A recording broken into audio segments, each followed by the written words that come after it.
ఊహాసుందరి.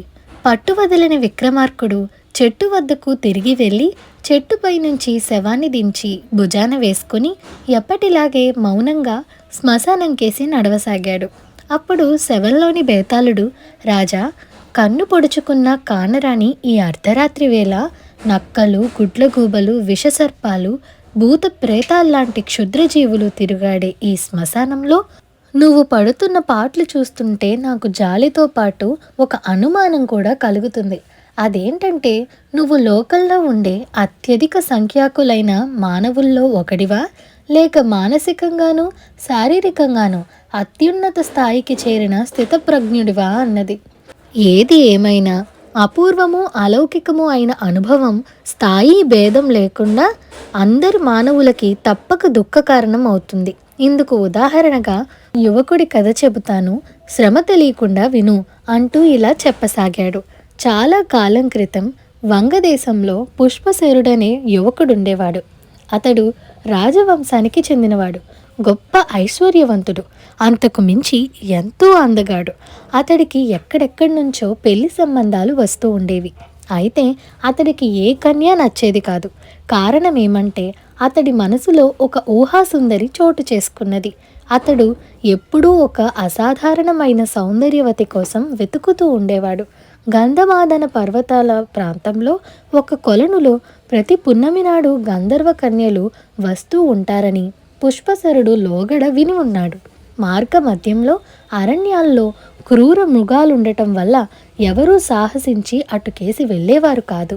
పుష్పసరుడు ప్రాణానికి తెగించి తన స్వప్న సుందరిని వెతుక్కుంటూ అక్కడికి చేరుకున్నాడు. ఆ కొలను ఒక గంధర్వరాజుది. అతడి కుమార్తెలు తరచూ జలకాలాడటానికి అక్కడికి వచ్చేవారు. అలా వచ్చిన ప్రియవాదిక అనే గంధర్వరాజు కుమార్తె పుష్పసరుడి కంటపడింది. ఆమెను చూసిన మరుక్షణంలోనే ఆమెను తన ఊహాసుందరిగా గుర్తించాడు. తన మనసులోని మాట ఆమెకు చెప్తామని అతను అనుకుంటూ ఉండగానే ప్రియవాదిక కొలనులో దూకి మాయమైంది. పుష్పసరుడు నిరాశ చెందక ఆ కొలను ప్రాంతంలోనే ఉండిపోయాడు. 2 పున్నములు గడిచాక ప్రియవాదిక తిరిగి అతడికి కనిపించింది. ఈసారి అతడు ఆమెకు కనిపించకుండా చెట్ల చాటున పొంచి ఉండి హఠాత్తుగా ఆమె చేతిని దొరకపుచ్చుకున్నాడు. అయితే ప్రియవాదిక అతడితో పెనుగులాడి తన చేతిని విడిపించుకొని కొలనులోకి దూకి మాయమైంది. ఆమెను వెతికి పట్టుకుందామని పుష్పసరుడు కొలనులోకి దూకబోతుండగా, ఆగు అన్న గంభీరమైన కంఠస్వరం వినిపించింది. ఆ వెంటనే గంధర్వరాజు ముమ్మూర్తులా ఒకేలాగా ఉన్న 3 కన్యలతో కొలను నుంచి బయటకు వచ్చి పుష్పసరుడితో, ఈ 3 నా కుమార్తెలే. వీరిలో నువ్వు ఎవరిని ప్రేమించావో చెప్పు. ఆమెను నువ్వు సరిగ్గా గుర్తించగలిగితే ఆమెను నీకిస్తాను అన్నాడు. పుష్పసరుడు ఆ 3 కేసి పరీక్షగా చూశాడు. ఒకే గులాబీలోని రేకుల్లా ఉన్న ఆ 3లో తానింతకు ముందు చూసిన కన్య ఎవరు? అతడు ఆమెను గుర్తించడం అసాధ్యమని నిస్పృహ చెందుతున్న తరుణంలో మెరుపులా ఒక ఆలోచన వచ్చి వారి కుడి చేతులను పరిశీలనగా చూశాడు. వారిలో ఒక ఆమె కుడి చేయి మణికట్టు దగ్గర కొద్దిగా కంది ఉన్నది. పుష్పసరుడు ఆమెను గంధర్వరాజుకు చూపించాడు. గంధర్వరాజు సంతోషించి, బేష్, సరిగ్గానే గుర్తుపట్టావు. మా ప్రియవాదికకు కూడా నువ్వంటే ఇష్టమే. అయితే ఒక షరతు. శాంతగుణం మా దేవధర్మం. అది నువ్వు పాటించాలి. ఎట్టి పరిస్థితుల్లోనూ దానిని కోల్పోకూడదు. మా అమ్మాయి పట్ల అన్ని వేళలా శాంత స్వభావం కనపరుస్తూ ఉండాలి. ఎప్పుడైనా నువ్వు కోపగించి ఆమె మీద 3 సార్లు చేయి చేసుకుంటే నిన్ను వదిలేస్తుంది. తిరిగి గంధర్వలోకానికి వచ్చేస్తుంది. గుర్తుంచుకో. ఈ షరతును నువ్వు పాటించినంతకాలం ఆమె నీతో ఉంటుంది అని చెప్పి ప్రియవాదికను అక్కడ వదిలి మిగతా 2 కుమార్తెలతో అదృశ్యమయ్యాడు. పుష్పసరుడిని చూసి సిగ్గుపడుతూ తల వంచుకొని ఉన్న ప్రియవాదికను అప్పటికప్పుడే పుష్పసరుడు గాంధర్వ విధిని వివాహమాడి తన నగరానికి తీసుకువచ్చాడు. కొన్నాళ్ళు గడిచాక పుష్పసరుడు తన భార్యతో చిన్ననాటి స్నేహితుడి ఇంటికి వెళ్ళవలసి వచ్చింది. ఆ స్నేహితుడికి ఒక కొడుకు పుట్టాడు. పిల్లవాణ్ణి ఊయలలో వేస్తున్నారు. ఆ వేడుకకు బంధుమిత్రులందరూ వచ్చారు. పుష్పసరుడు తనతో తెచ్చిన కానుకలను పిల్లవాడి తల్లికి ఇస్తూ ఆ పిల్లవాణ్ణి ఎత్తుకుందాం అనుకున్నాడు. ఆ పిల్లవాణ్ణి ఎత్తుకుని ముద్దు చేశాక భార్యకు ఇవ్వబోయాడు. అయితే ప్రియవాదిక పిల్లవాణ్ణి చూస్తూనే ఏవగింపుగా మొహం పెట్టి గిరుక్కున వెనక్కి తిరిగి వెళ్ళిపోయింది. అక్కడున్న వారితో పాటు పుష్పశరుడు కూడా ఆమె ప్రవర్తనకు ఆశ్చర్యపోయాడు. ఇంటికి వస్తూనే ఆమెను పిల్లవాడిని చూస్తూనే అసహ్యపడినట్టు వెళ్ళిపోయావేంటి అని కోపంగా ప్రశ్నించాడు. వాణ్ణి ఎత్తుకోవాలనిపించలేదు అన్నది ప్రియవాదిక. అదే ఎందుకు అలా చేసావని అడుగుతున్నాను అన్నాడు పుష్పశరుడు. కారణం చెప్పను అన్నది ప్రియవాదిక. వెంటనే పుష్పశరుడు చెంప మీద కొట్టాడు.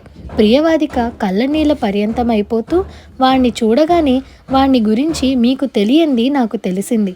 వాడు పెద్దవాడయ్యాక పరమ దుర్మార్గుడవుతాడు. ఎందరినో హత్య చేశాక ఉరికంబం ఎక్కుతాడు. అటువంటి వాడిని ముట్టుకోవాలనిపించలేదు. ఇందుకు మీకు కోపం వచ్చింది. అయితే ఇది మొదటి దెబ్బ, జ్ఞాపకం ఉంచుకోండి అన్నది. పుష్పశరుడికి తన తప్పు తెలిసి వచ్చింది. తనకి ఇంకా 2 అవకాశాలు మాత్రమే ఉన్నాయి. ఆ క్షణం నుంచి అతడు భార్య పట్ల ఎంతో ప్రేమగా జాగ్రత్తగా మెలగసాగాడు. ఇది జరిగిన నెల రోజుల తర్వాత తప్పనిసరై పుష్పశరుడు తన భార్యతో నగర పాలకుని కుమార్తె పెళ్లికి వెళ్ళవలసి వచ్చింది. అతడికి నగర పాలకుడు చాలా కావలసిన వ్యక్తి. నగర పాలకుడు పుష్పశరుడిని ప్రియవాదికను ఆప్యాయంగా ఆహ్వానించి కళ్యాణ మండపానికి తీసుకువెళ్ళాడు. పెళ్ళికొడుకు పెళ్ళికూతురు మెడలో మంగళసూత్రం కట్టడానికి సిద్ధమవుతున్నాడు. అంతా కోలాహలంగా అందరూ ఆనందంగా ఉన్న సమయంలో ప్రియవాదిక పెద్దగా ఏడవసాగింది. దగ్గరలో ఉన్న నలుగురు తెల్లబోయి వారికేసి చూడసాగారు. అప్పుడు పుష్పశరుడు మృదువుగా భార్యను ఏం జరిగింది, ఎందుకలా ఏడుస్తున్నావు అని ప్రశ్నించాడు. ఏం చెప్పమన్నారు, వాళ్ళిద్దరూ ఒకరికొకరు తగరు. పెళ్ళయ్యాక భర్త శత్రువుల్లాగా పోరాడుకుంటారు.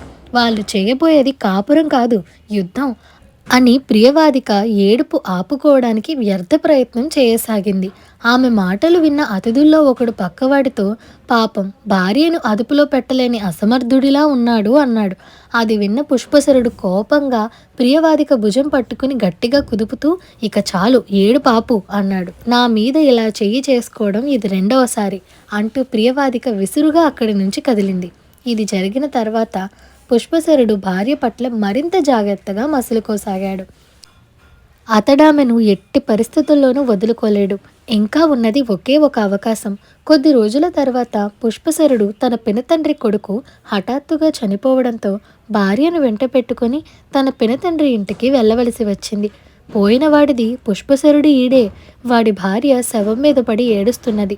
అది చూసి అక్కడున్న చాలామంది మౌనంగా మనస్సులో రోధించసాగారు. అటువంటి విషాద సమయంలో ప్రియవాదిక నవ్వడం మొదలుపెట్టింది. అందరూ ఆమెను వింతగా చూడసాగారు. పుష్పశరుడు నెమ్మదిగా ఆమె చెవిలో అలా నవ్వకూడదు, చెట్టంత మనిషి పోయి వాళ్ళెలా బాధపడుతున్నారో చూడు అన్నాడు. అయినా ప్రియవాదిక పొంగి వస్తున్న నవ్వు ఆపుకోలేకపోవడంతో పుష్పశరుడు కోపం కొద్దీ ఆమెను చెంప మీద గట్టిగా కొట్టాడు.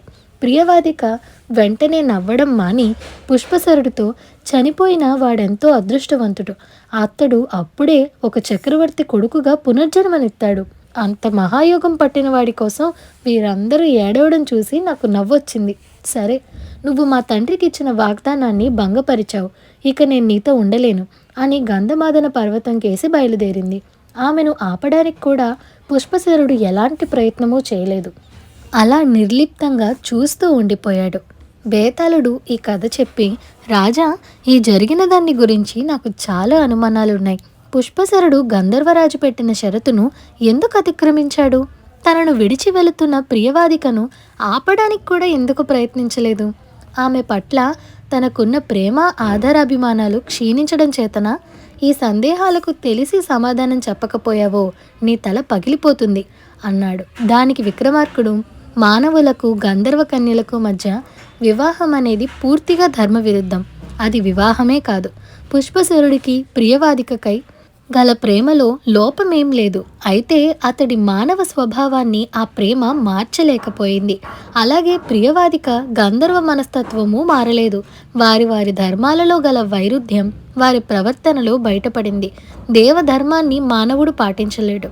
మానవుడు సంఘజీవి. స్త్రీ పట్ల గల ప్రేమ ఒక్కటే ఏ మనిషి జీవితాన్ని కూడా పరిపూర్ణం చేయలేదు. పుష్పసరుడు తన భార్యపై చేయి చేసుకున్న 3 సార్లు తన తోటి సంఘం తన గురించి ఏమనుకుంటుందో అని ఆలోచించాడే గాని ఆమెకు తనిచ్చిన మాటను జ్ఞాపకం చేసుకోలేదు.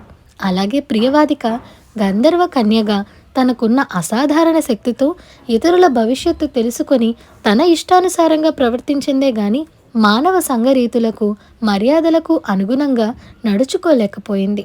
ఎప్పుడైతే పుష్పసరుడు తమ ధర్మాల మధ్య ఉన్న వైరుధ్యం స్వతసిద్ధం అని గ్రహించాడో అప్పుడే అతడికి తను ప్రియవాదికతో కలకాలం కాపురం చెయ్యలేనన్న కఠోర సత్యం తెలిసి వచ్చింది. అందువల్లనే అతడు తనను విడిచిపోతున్న ప్రియవాదికను ఆపడానికి ఏ ప్రయత్నమూ చేయలేదు అన్నాడు. రాజుకు ఈ విధంగా మౌనభంగం కలగగానే బేతాళుడు శవంతో సహా మాయమై తిరిగి చెట్టెక్కాడు. ఇదండి ఇవాల్టి కథ. ఈ కథ మీకు ఎలా అనిపించిందో మాకు కామెంట్ సెక్షన్లో చెప్పండి. అలాగే ఈ వీడియో మీకు నచ్చినట్లయితే like, share, subscribe to Priya stories Telugu. Thank you for watching.